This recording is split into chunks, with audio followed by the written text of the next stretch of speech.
Okay, welcome back everybody. We are still looking at page 145 in the workbook here.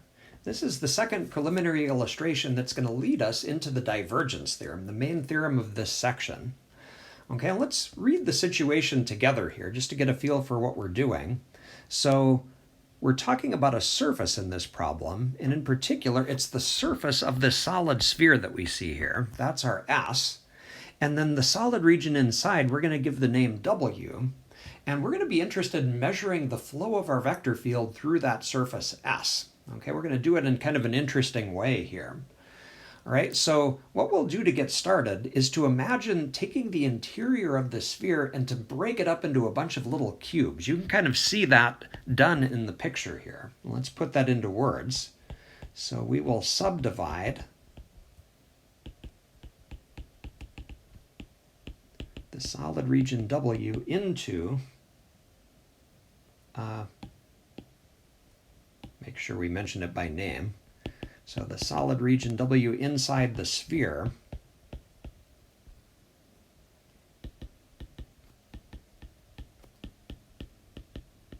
into tiny subcubes as we see in the picture to the right. Okay, it's going to be useful for us as we go through this to be able to talk about these cubes. Okay, so we're going to give names to some of the things that we're seeing in our picture here. Okay, so I'd like to refer to one of the cubes as being Wi, and that's going to be, we're going to think of it as one of the solid ith cubes, okay, that you see inside of that sphere.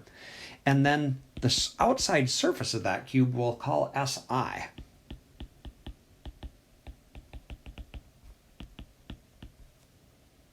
Okay, and we'll give it the outward orientation. Okay, so each of those little cubes has 6 surfaces, just like as we talked about in the previous example. And Wi and Si are just ways of talking about one arbitrary cube in this picture. Okay, so there's our setup. And what we're going to do is to start with the flux integral, the integral of f dot dA. Remember, that's a way of measuring flow out of the surface S. Okay, and we're going to arrive at a very different way of thinking about that integral step by step using the process that we sort of developed in the preliminary illustration 1 at the top of the page. Okay, so we'll start by reminding ourselves that integral just represents flux through S, this outside surface of the sphere up in our picture here. Okay, and the first observation is the big one here.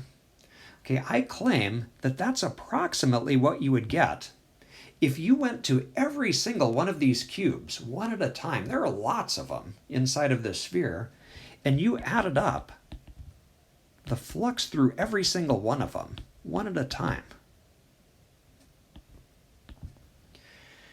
Okay, well, you might be skeptical of that statement because we're talking about an awful lot of surfaces here. Okay, every single cube in this entire set of cubes that we're looking at over here has 6 surfaces. And in this sum down here, we're adding up the flux through all of those 6 surfaces for every single cube in that entire picture. Okay, how could that possibly be the same as the flow just through the surface S? Okay, well, the reason this works is kind of the same observation that we made up in preliminary illustration 1. There's a lot of cancellation when we add up all of these fluxes. So the cubes that are inside of this picture, they share walls with other cubes, their neighbors. Remember that example from illustration 1 where you saw the flow as being positive and your neighbor saw it as negative? Every one of the surfaces of those cubes that are shared with another one are going to cancel. So we're going to get cancellation on every single inner wall.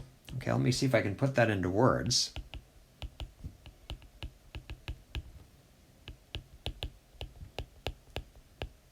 So fluxes on the shared inner walls cancel.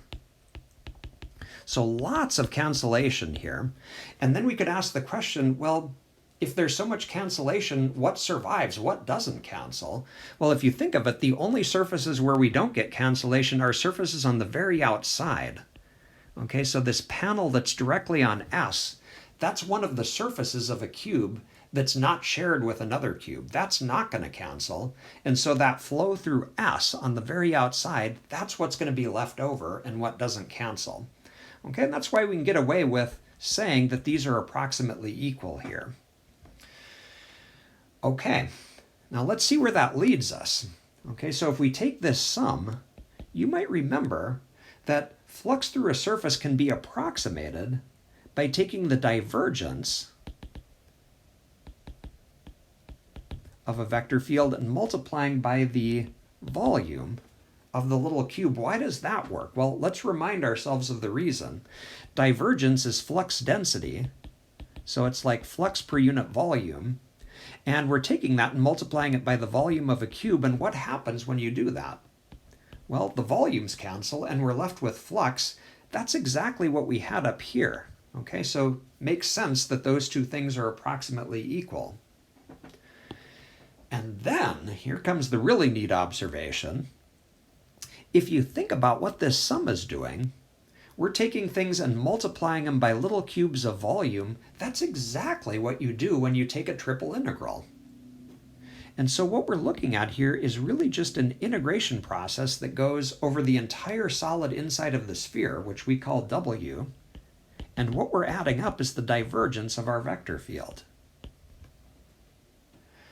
Okay, so in a sequence of a couple of steps here, what we've convinced ourselves of is that this flux integral through the outside surface S is approximately equal to the triple integral over the solid interior of the sphere. It's an approximation because of the fact that these cubes are not points. They have some size to them. But if we take the limit as the volume goes to 0, these approximations are going to become equalities, and we get what's known as the divergence theorem. So taking the limit as delta V goes to 0, we obtain equality, which is known as the divergence theorem. Okay? And we will state the divergence theorem on the next page. So let's scroll up here and turn the page. And the divergence theorem in words just restates what the observation that we made above. Okay, same situation. We've got a solid region and a boundary surface. And the divergence theorem just says if you want to find the flow through the outside surface, that's going to be equal to taking the triple integral of the divergence over the solid interior of the shape. Okay? And one thing to notice is that we're giving S the outward orientation here. Okay. Now this is a big theorem, so let's make a couple of notes before we do an example here. Okay, so it's important to realize that the integrals that you see on the left and the right-hand side of this equation are very different. On the left-hand side, you've got a flux integral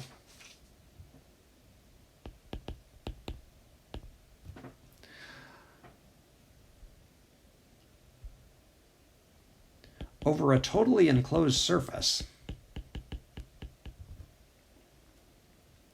Okay, while on the right-hand side of the equation, you've got a triple integral. That's the type of integral that you studied earlier in the course, back in chapter 16. And in particular, it's the triple integral over the solid region W inside.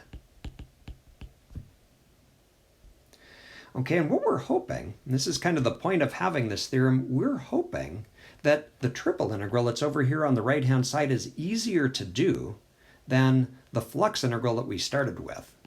Okay, and you'll see that when we do some examples, that the triple integral is generally easier to do.